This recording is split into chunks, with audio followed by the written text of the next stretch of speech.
Meanwhile, so hello guys, কেমন আছো তোমরা সকলে? আই হোপ তোমরা সকলে ভালো আছো। তো চলো গাইস, আজকে তোমাদের জন্য আরেকটা নিউ ব্লগ নিয়ে চলে এসেছি।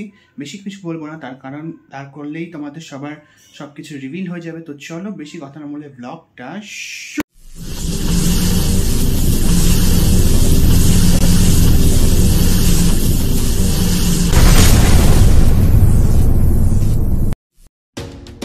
সো গাইস, তো দেখতেই পাচ্ছ আমরা যাচ্ছি মেট্রো, আর মেট্রোতে করে আমরা যাচ্ছি দক্ষিণেশ্বর। তোমরা সকলে জানো কবি সুভাষ থেকে দক্ষিণেশ্বর মেট্রো হয়ে গেছে অনেক দিন আগেই, আর তাই আজ আমরা যাচ্ছি দক্ষিণেশ্বর কালী মন্দিরে ওখানে।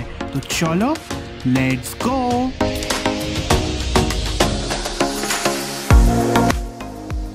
সো গাইস, তো তোমাদের সকলকে বলে রাখি যে তোমরা কীভাবে দক্ষিণেশ্বর কালী মন্দিরে যেতে পারবে। তোমাদের কাছে তিনটি পথ আছে। একটা হয়েছে তোমরা বাই রোড যেতে পারো, বাই রোডে যে কোনো বাস দক্ষিণেশ্বর অবধি যাওয়ার জন্য অ্যাভেলেবেল আছে, অথবা তোমরা ক্যাব বা উবের করেও যেতে পারো। অথচ তোমরা যদি এই মেট্রো করে যেতে চাও তাহলে তোমাদেরকে বলে রাখি, এই মেট্রোতে আমি উঠছি মহাত্মা গান্ধী রোড থেকে, এখান থেকে একদম নর্থে রয়েছে দক্ষিণেশ্বর। আর যদি তোমরা বাই ট্রেন বা লোকাল ট্রেনে যেতে চাও তাহলে দক্ষিণেশ্বর স্টেশন ঠিক মেট্রো স্টেশনের পাশেই রয়েছে, সেখানে লোকালে করে তোমাদেরকে নামতে হবে, তারপর ওখান থেকে হেঁটে যেতে হবে দক্ষিণেশ্বর কালী মন্দির।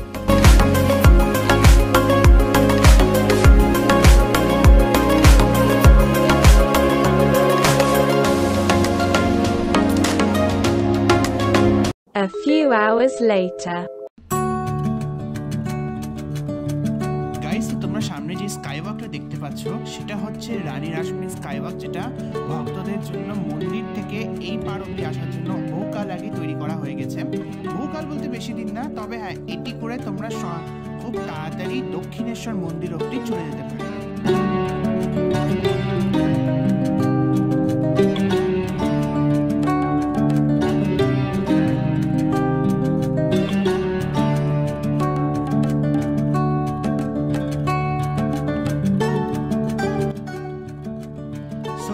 তোমরা দেখতে পাচ্ছ স্কাইওয়াকে যাওয়ার পথে তোমরা এমন অনেক ডালার জায়গা দেখতে পাবে যেখান থেকে তোমরা ফুল প্রসাদ যেটা পারো তোমরা কিনতে পারো।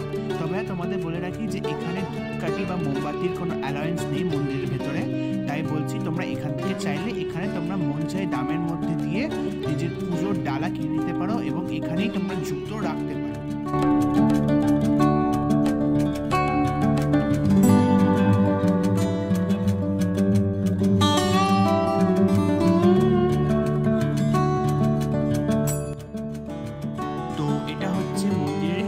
গেট, যেটাকে বলা হয়ে থাকে সিংহদ্বার।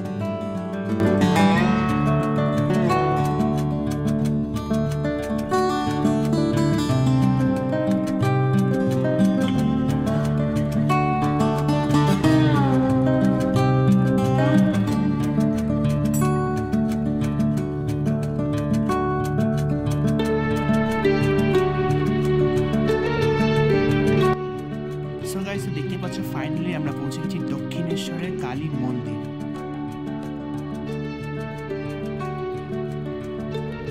সো গাইস, তো এবার আমি তোমাদেরকে দক্ষিণেশ্বরের ইতিহাস সম্পর্কে বলি।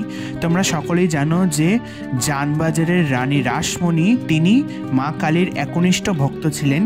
তিনি চেয়েছিলেন একবার যে তিনি কাশীতে বাবা বিশ্বনাথ এবং মা অন্নপূর্ণাকে পুজো দেবেন। সেইভাবেই ব্যবস্থা করা হলো এবং যাত্রা শুরু করা হলো। কিন্তু ঠিক তার পরের দিন রাতেই মা জগদেশ্বরী তাকে আশীর্বাদ করেন এবং তাকে নির্দেশ দেন যে তিনি এই ভাগীরথীর তীরে দক্ষিণেশ্বরের এই ভূমিতে প্রতিষ্ঠা পেতে চান এবং তিনি এখানে পুজো পেতে চান। ঠিক সেই কথা অনুযায়ী রানী রাসমণি এখানে মন্দির প্রতিষ্ঠা করেন মা কালীর। কিন্তু পরবর্তীকালে তিনি মা ভবতারিণী রূপে খুব বিখ্যাত হন এবং পরে এক সিদ্ধ পুরুষ যিনি হলেন শ্রী রামকৃষ্ণ পরমহংসদেব, তিনি এই মন্দিরে আসেন এবং মায়ের পুজোর ভার নেন। তিনি এমনকি মা কালীরও দেখা পেতেন, এটাও শোনা।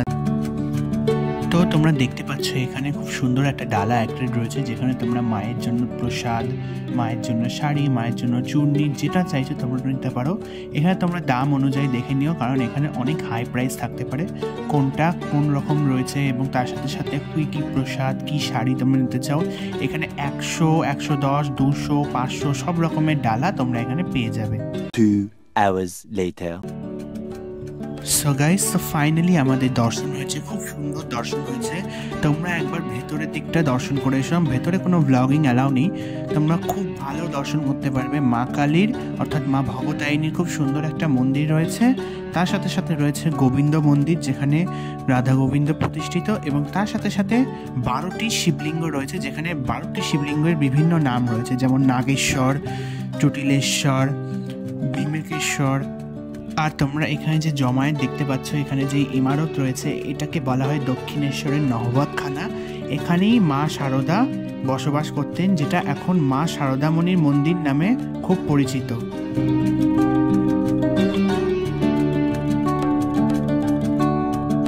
তো এটা হচ্ছে সেই দক্ষিণেশ্বরের গঙ্গা ঘাট যেখানে ভাগীরথী নদী বয়ে চলেছে, এবং এই নদীর জলই বিশেষ বিশেষ দিনগুলো অনুযায়ী মায়ের ঘটের জল হিসেবে পরিবর্তন করা হয়।